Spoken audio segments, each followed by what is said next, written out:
السلام عليكم، كيف نتوما؟ لاباس عليكم؟ نتمنى تكونوا كاملين بخير وعلى خير. نلقاكم هذا الفيديو بأتم الصحة والعافية. كما شفتوا معايا في بداية الفيديو اولا في الصورة المصغرة ديال الفيديو، اليوم غادي نحضر معكم واحد الحلوة دوزاتاي بدون بيض. غادي نديروا زوج ديال الاشكال وانتم ديروا اللي بغيتوا.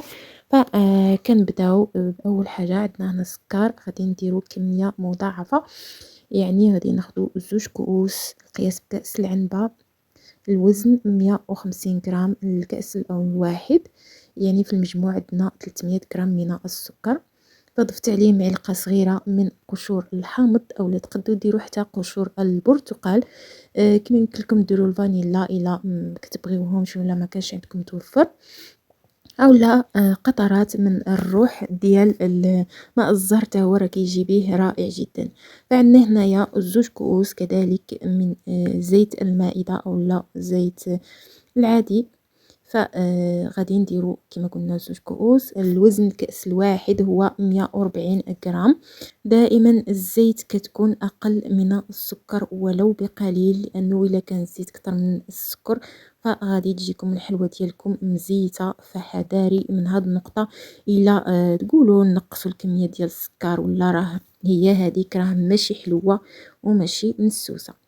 فصافي غادي نخلط الكل جيدا حتى كنحسوا هذاك السكر انسجم ليا مع الزيت. ما نساوش الملحه حتى هي راح ضفناها. ولا عجبكم الوصفات ديال الحلويات الاقتصاديه واللذيذه في نفس الوقت، نتمنى تقولوها لي في التعليق. وكنشكر كل واحد انضم للقناه، وكنقول لكم مرحبا بكم والف الف مرحبا.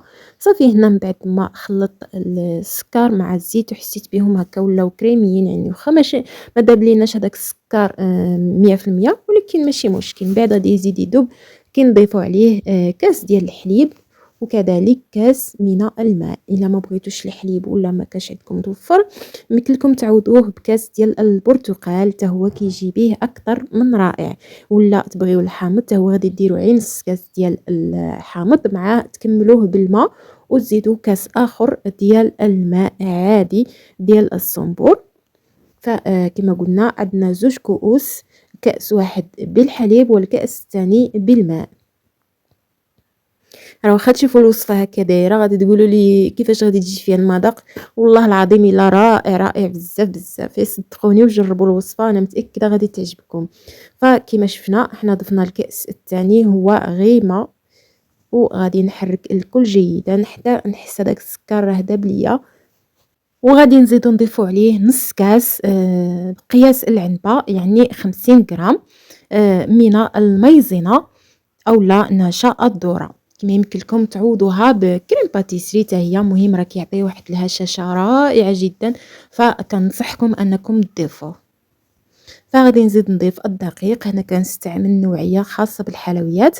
فغادي نزيد نضيف كذلك زوج ساشيات من خميره الحلويات، لانه ما غاديش يضاعف الحجم ديالهم بزاف وغادي يجي هو هذاك. فالوزن ديال الوحده هو 7 غرامات. في المجموع عندنا صافي. هذوك هما المكونات اللي عندنا، وصفه سهله وبسيطه. نتمنى انكم تجربوها وتردوا عليا في التعاليق. هادشي مرات كتختلف الكميه على حسب النوعيه ديال الدقيق ما عبرتهاش.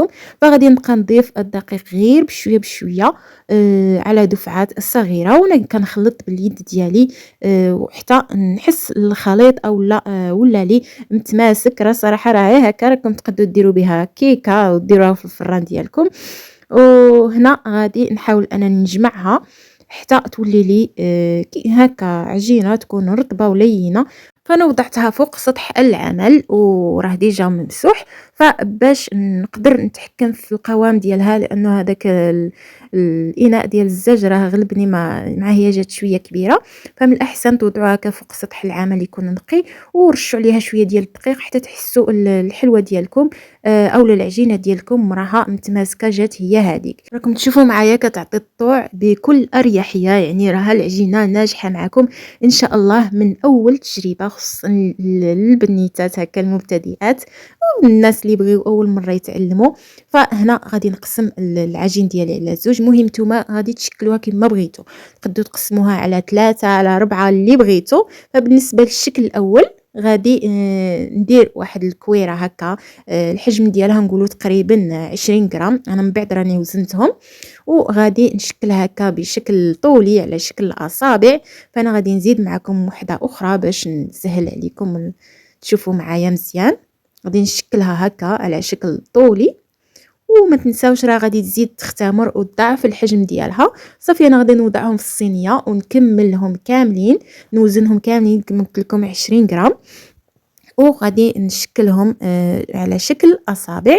وغادي ندوزو لهاد العجينه او القسم الثاني من العجين باش حتى هو نديروا له الشكل الاخر. كما قلت لكم راه الاشكال كيبقاو اختياريه، نتوما غادي تشكلوهم كما بغيتو كما حب الخاطر ديالكم.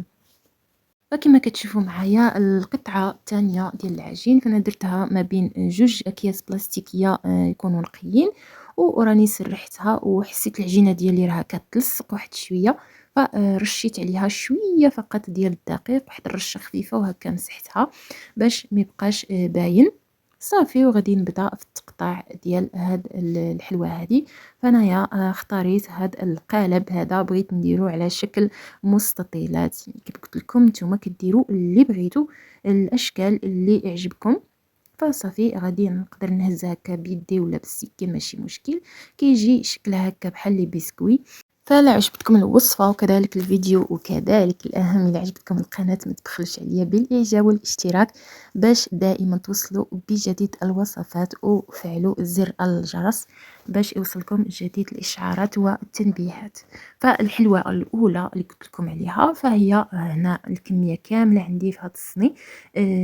تشوفوا معايا كميه كثيره، وما تنساوش غادي يضاعف الحجم ديالها. والحلوه الثانيه هذه هي الكميه اللي تحصلت عليها، راكم تشوفوا كميه راه ما شاء الله ماشي تقولوا قليل ولا. فصافي غادي ندخلهم الفران يكون ديجا مسخن من قبل، يطيبوا على خاطرهم ويضاعف الحجم ديالهم. فهاد الحلوه هذه انايا ما حمرت لهاش الوجه ديالها لاني غادي ندهنها بالكوك. اما الحلوه ديال البسكوي فانايا حمرت لها الوجه ديالها غير واحد شويه، وصافي خليتهم يبردوا على خاطرهم. وغادي نبدا بالحلوه الاولى، كندهنها بشويه ديال الكوفيتور هكايا في الوجه ديالها، وكنغطسها في شويه ديال الكوك. صراحه راه كان ما كمل ليا تقريبا لانه كنخدم به بزاف بزاف، ونسيت ما شريتش كميه اخرى. ما كنتش شفتوا معايا في الفيديو اللي قبل هذا ديال المشتريات، انا راني زدت كميه اخرى من الكوك. كنت قلت لكم راني درت واحد الفيديو راه هو هذا. فيلا عاد كتاب ليا باش نحطه لكم.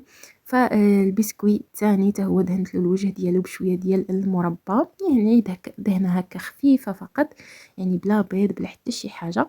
وكنرش عليه هكا شويه رشه خفيفه من الكاوكاو الكونكاسي اللي قلت لكم حتى هو راه كنفوتو هكا في هذيك الطحانه اليدويه، كيسهل علينا الخدمه، كيعطينا كاوكاو كونكاسي هكا بحجم كبير.